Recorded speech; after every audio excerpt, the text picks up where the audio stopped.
الحمد لله نحمده ونستعينه ونستغفره ونؤمن به ونتوكل عليه ونعوذ بالله من شرور أنفسنا ومن سيئات أعمالنا من يهده الله فلا مضل له ومن يضلل فلا هادي له ونشهد أن لا إله إلا الله وحده لا شريك له ونشهد أن سيدنا وسندنا ومولانا محمدا عبده ورسوله أما بعد قال الله تبارك وتعالى أعوذ بالله من الشيطان الرجيم بسم الله الرحمن الرحيم إنك لعلى خلق عظيم صدق الله العلي العظيم محترم مکرم میرے دین اور ایمانی بھائیوں، اللہ تبارک و تعالی نے ہمیں دنیا کے اندر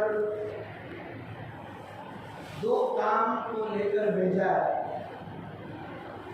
ایک کام وہ ہے کہ جس کے کرنے کا اللہ تعالیٰ نے ہمیں حکم دیا ہے، یعنی اللہ تعالیٰ کی اطاعت، عبادت، فرما برداری،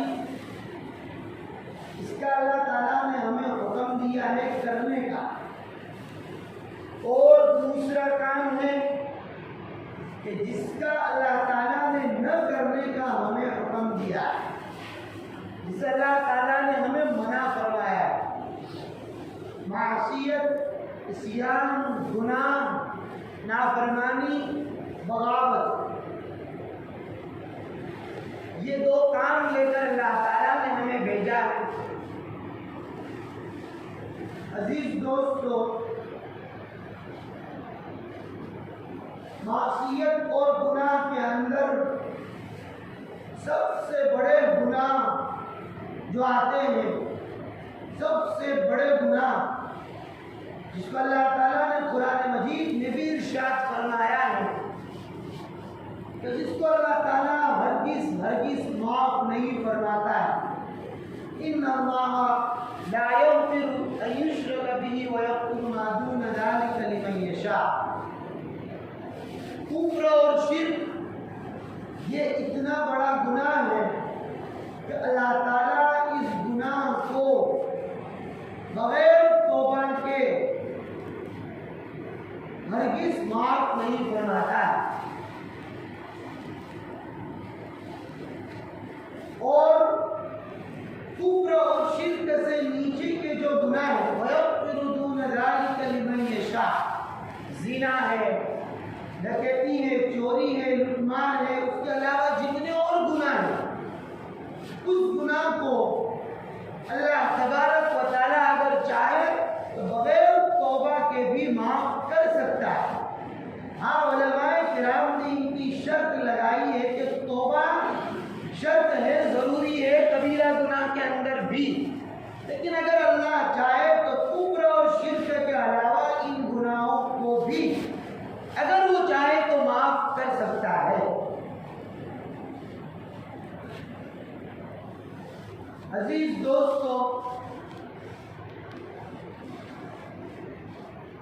اللہ تعالیٰ کی شان اور اس کی رحمت، اور وہ اتنا بڑا رحمان ہے اور رحیم ہے کہ عالم نظر سے پہلے، عالم غرغرہ سے پہلے، عالم سکرات سے پہلے اگر کفر اور شرک سے بڑا انسان بھی اللہ کی وحدانیت اور اللہ کی توحید کا اقرار کر لیتا ہے تو اللہ تعالیٰ اس کفر اور شرک کو بھی معاف فرما دیتا ہے۔ اتنا بڑا رحمان اور اتنا بڑا رحیم ہے اللہ تعالیٰ، اتنا بڑا رحیم ہے۔ اس پر میں آپ کو ایک واقعہ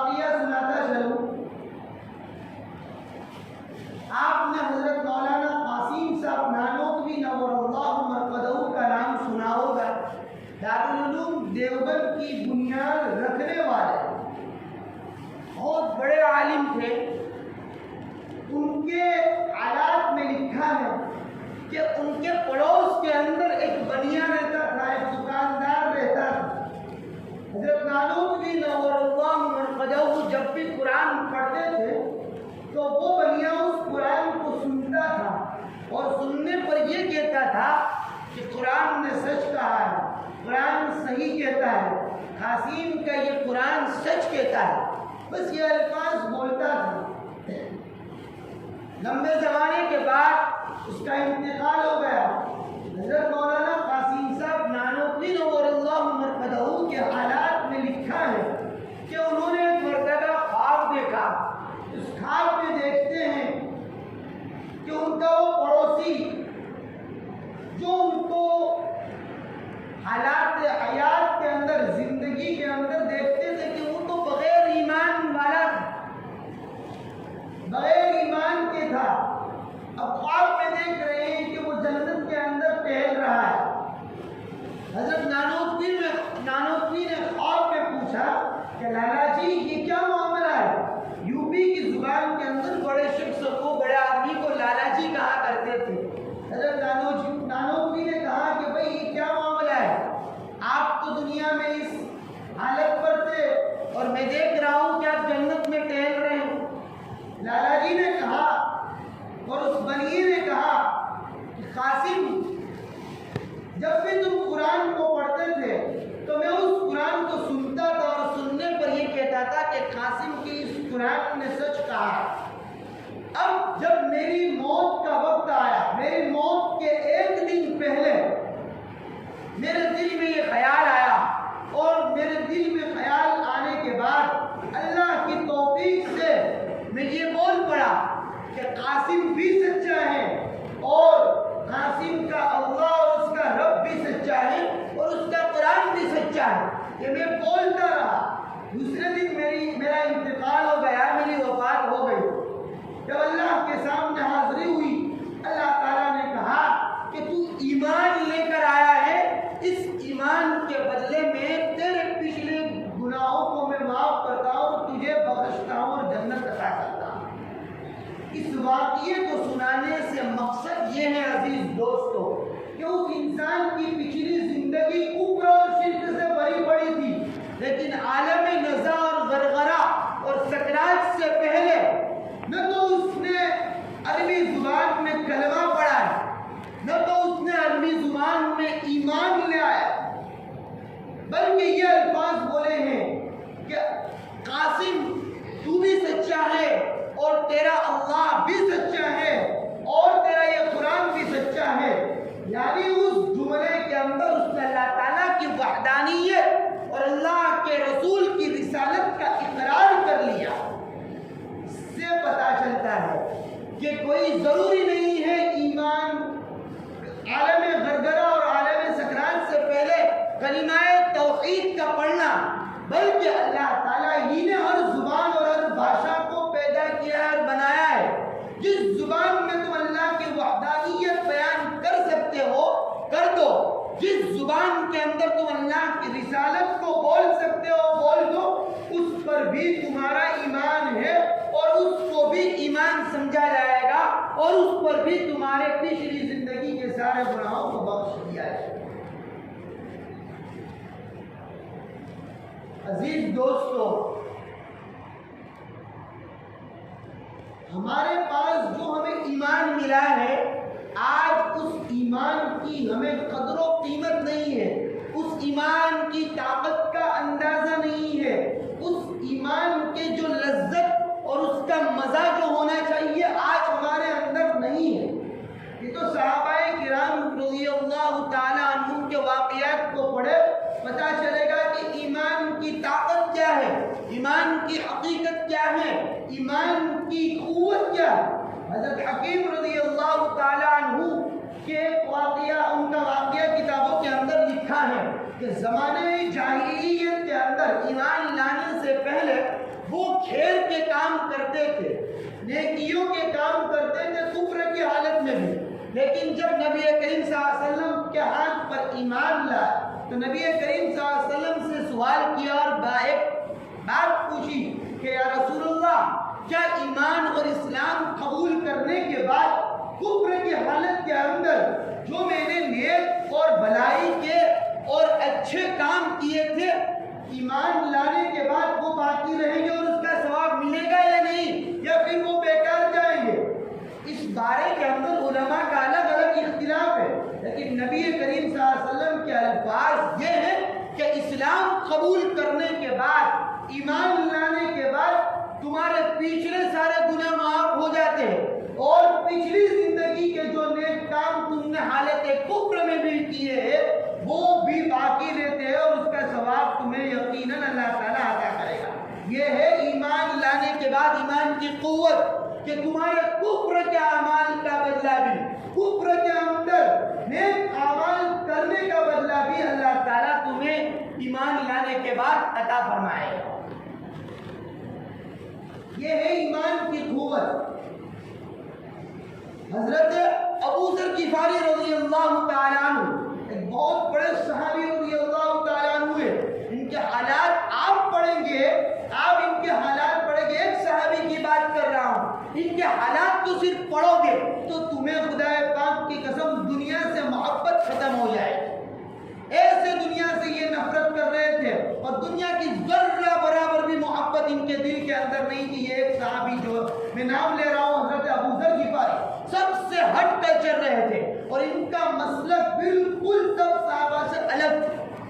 ان کے بارے میں آتا ہے، ان کی ایمان کا واقعہ آپ کو میں بتلاتا چلوں کہ جب ان کو پتا چلا کہ محمد نامی شخص نے مکہ المکرمہ کے اندر نبوت کا دعویٰ کیا ہے، ان کے ہاتھ پر ایمان لانا ہے، تو انہوں نے اس بات کی تحقیق کے لیے اپنے بھائی کو بھیجا۔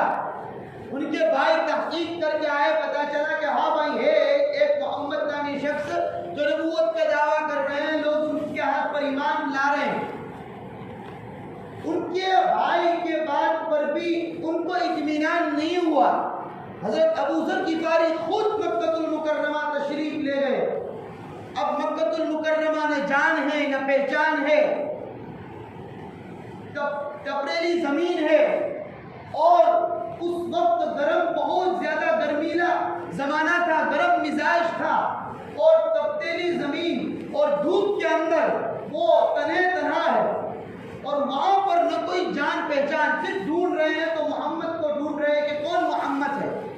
اور اس وقت مکہ المکرمہ کے حالات جو تھے وہ خوف زدہ تھے، بہت بھیانک حالات تھے اس وقت۔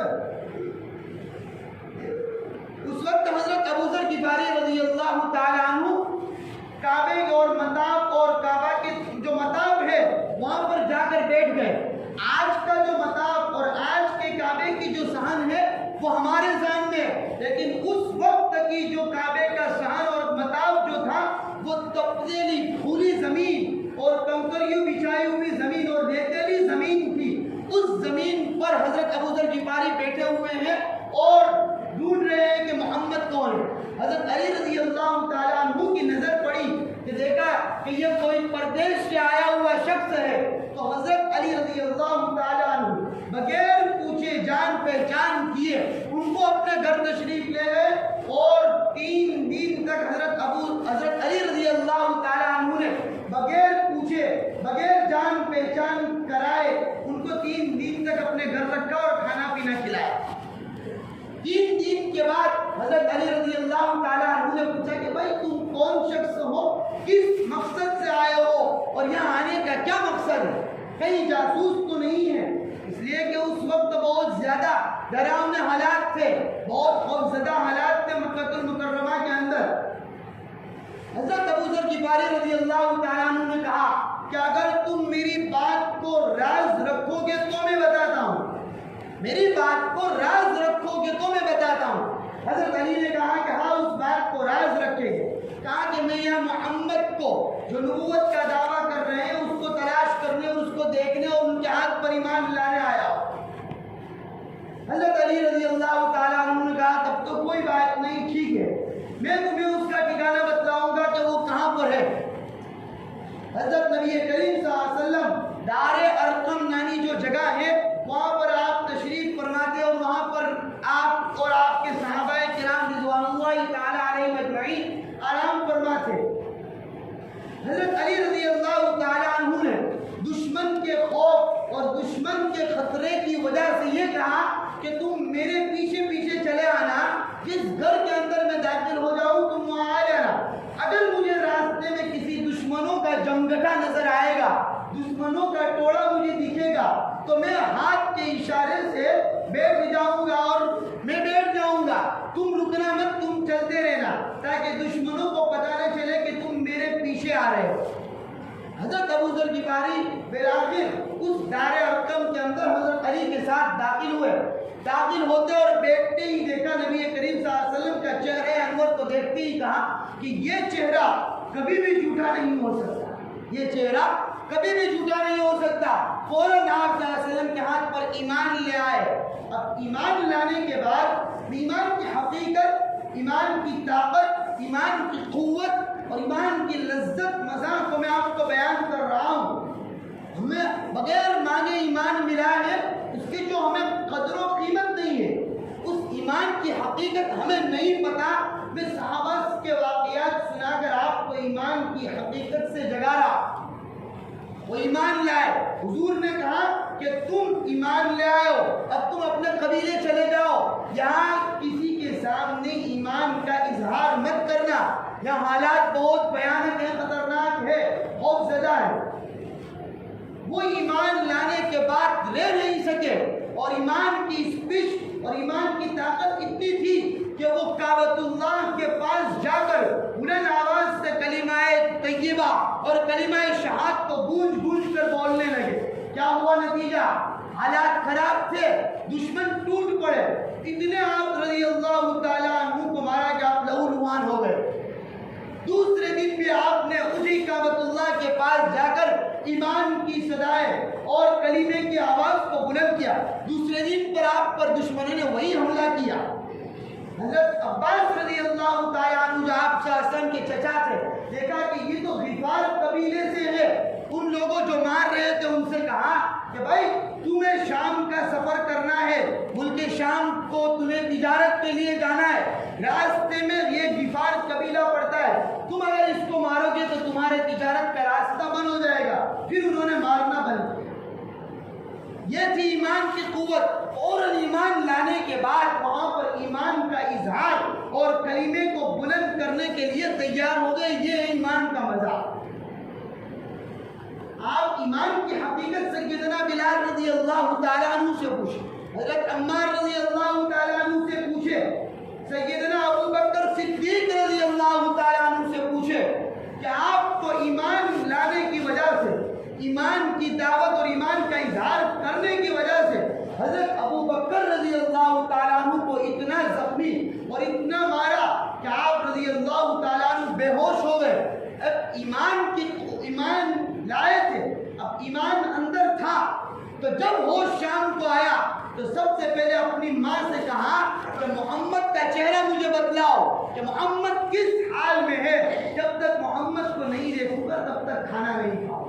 یہ ہے ایمان کا مزہ، یہ ہے ایمان کی قوت، یہ ہے ایمان کی حرارت۔ آج عزیز دوستو ہم نے اپنے ایمان کو 2-5-10 لاکھ کے اندر بیچ دیا۔ آج ہم نے ایمان کو سود کھا کر بیچ دیا۔ آج ہم نے اپنے ایمان کو کسی کی زمین ہڑپ کر کے، کسی کی زمین کھا کر بیچ دیا ہے۔ آج اپنے ایمان کو ہم نے کسی کی عزت اچھال کر بیچ دیا ہے۔ آج ہمیں ایمان کی حقیقت کا اندازہ نہیں۔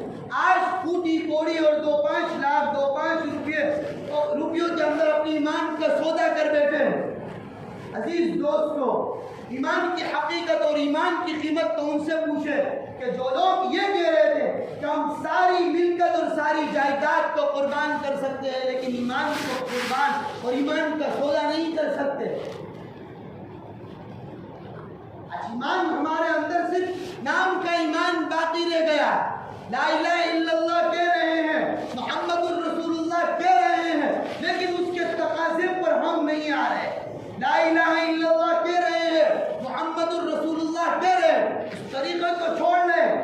ظاہر میں ایمان، باطن میں ہمارا ایمان نہیں ہے، ہم باطن میں ایمان کا انکار کر رہے، یہ بھی ایک نفاق کی صورت ہے، اور نفاق بھی شریعت میں منع ہے اور نفاق کی بھی اجازت نہیں۔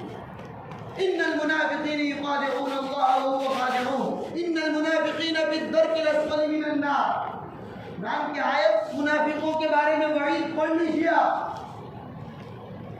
نبی کریم صلی اللہ علیہ وسلم نے سب سے پہلے ایمان کی دعوت دینے کے بعد اخلاق حسنہ کی تعلیم دی.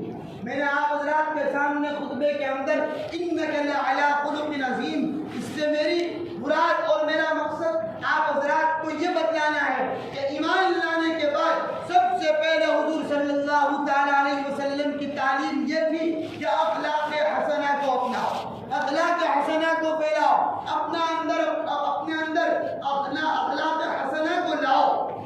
علماء نے اخلاق کی 3 قسم بیان کی ہے. ایک قسم کا خلق حسن، ایک خلق کریم، ایک خلق عظیم.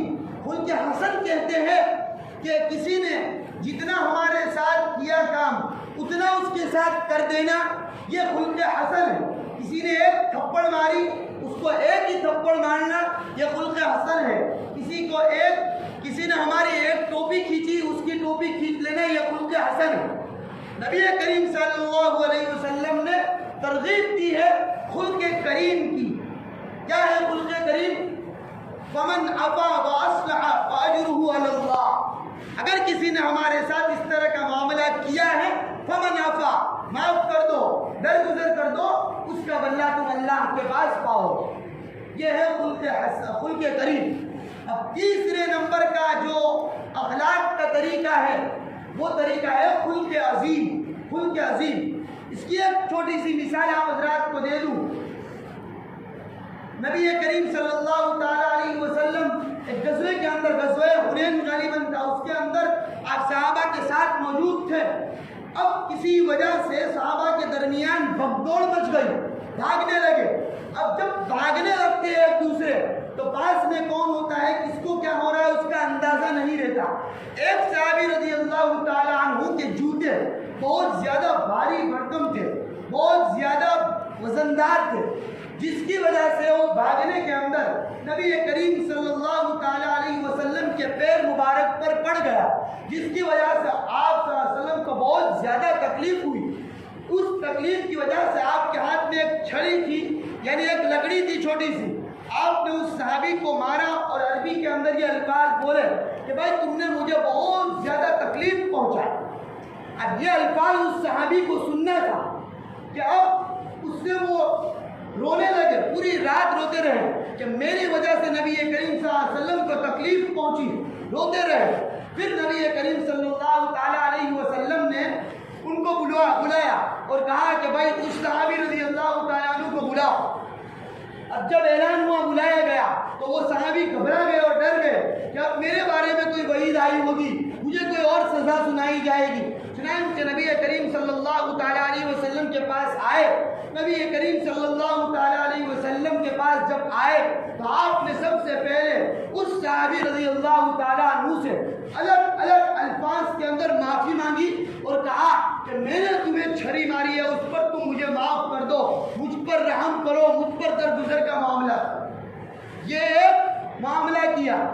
آگے کیا کیا؟ جس کو خلق عظیم کہتے ہیں، اخلاق عظیمہ کہتے ہیں. چنانچہ نبی کریم صلی اللہ تعالیٰ علیہ وسلم نے معافی مانگنے کے بعد اس صحابی رضی اللہ تعالیٰ عنہ کو 80 اونٹ بطور ہدیے کے اندر دیے اور احسان کر کے اپنے آپ کو اخلاق عظیمہ کا پیکر بتلا کر علماء امت کو تعلیم دی کہ اس اخلاق کا اور اس اخلاق کا اللہ تعالیٰ نے حکم دیا ہے اور کہا ہے کہ انک لعلی خلق عظیم، کہ تم اخلاق کے معاملے میں اپنے آپ کو جتنا اونچا لے جانا چاہو چلے جاؤ.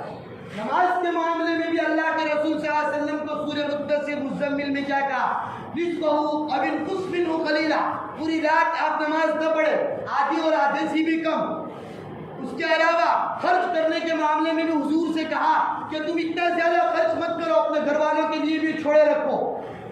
پھر نبی کریم صلی اللہ تعالیٰ علیہ وسلم کو تبلیغ کے معاملے میں بھی یہ کہا کہ تم اتنی تبلیغ مت کرو کہ تم اپنے آپ کی جان، اپنے آپ کو کھپا دو، اپنے آپ کو مشقت میں ڈال دو. میں نے قرآن اس لیے ما انزلنا علیک القرآن لتشقی، قرآن اس لیے نازل نہیں کیا کہ تم مشقت میں پڑ جاؤ. ہاں اخلاق میں یہ کہا انک لعلی خلق عظیم کہ اخلاق کا معاملہ جب پیش آئے، جب کسی کے ساتھ اخلاق کا معاملہ کرنے کا آئے تو تم اخلاق کے بلندیوں تک پہنچتے جاؤ، اس کی کوئی حد نہیں۔ یہ نبی کریم صلی اللہ تعالیٰ علیہ وسلم کی تعلیم ہے اور اللہ تعالیٰ کا حکم ہے۔ آج ہمارے اخلاق کی وجہ سے، میں نے گزشتہ جمعہ بھی کہا تھا کہ اخلاق کی وجہ سے دشمن تو درکنار، اپنے بھی ہم سے دور ہو رہے، اپنے بھی ہم سے متاثر نہیں ہو رہے، بھاگ رہے۔ اللہ تبارک و تعالیٰ کئی سنی باتوں پر عمل کرنے کی توفیق عطا فرمائے اور اپنے ایمان کو مضبوط بنانے کی اور اعمال صالحہ اور اخلاق حسنہ، اخلاق عظیمہ کو درست کرنے کی توفیق عطا فرمائے۔ وأقول قولي هذا واستغفر الله لي ولكم۔